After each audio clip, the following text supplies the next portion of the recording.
The promise and the problem with the promise, the potential of upside, the peril of picking projects, the very tempting tendency to pick projects is quite perilous, the tremendous power of reframing it and picking portfolios instead, and how you actually can make a promise for upside in a credible, reliable kind of way. So that's kind of the topics. So let me start with the promise. So this is the promise. I think it's the #1 way decisions get made in organizations, which is more or less, I pitch and some committee decides, and they give me funding or resources or permission based on whatever promise I make to them. The promise usually contains milestones. That's often called like project management.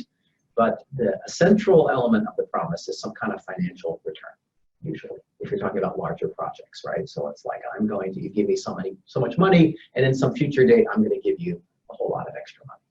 So that's the essential promise, and I think most of the world actually runs this way, in spite of our efforts to maybe broaden this a little bit. And the promise is on the individual project? Typically on the project, but it's also on the person. It's usually a test of mettle, right? It's like, are you willing to go look me in the eyeball and make me a promise, right? So that's the promise. And honestly, it works pretty well. It builds a lot of accountability. It drives a lot of things forward.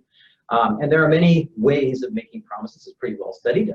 SMART is one common method, right? I think many of you have heard of this, right? This is the specific, measurable, attainable, relevant, and time-bound goals. You've got to make reasonable promises that you can keep. You also usually tie this to financial accountability. Right? The higher up in the organization, the closer to the general manager you are, the more you have this. You might be a cost center, you might be a project manager, you might be a general manager, but usually there's some kind of financial accountability. You've got to be a good steward of these resources, and you are going to produce a result that's worth it, right? That's the central idea of the promise. You guys familiar with this? You've seen this phenomenon, I hope? Oh, yeah. Yeah, okay. Oh, yeah. So now how do you deal with conflict or uncertainty? And this is a quote from a customer of mine who is going to remain unnamed.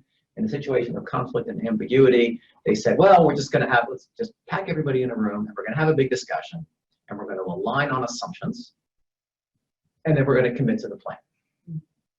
I hear this language in variations all the time. This is not the way a decision analyst would respond to conflict or uncertainty, but I think it's the prevalent way, and it's the promise way of dealing with uncertainty and conflict. And in my thinking, conflict is sort of a version of uncertainty, right? Different opinions, represent different perspectives, and so on. So that's the part of the promise. And I think in this you can see as a kind of major flaw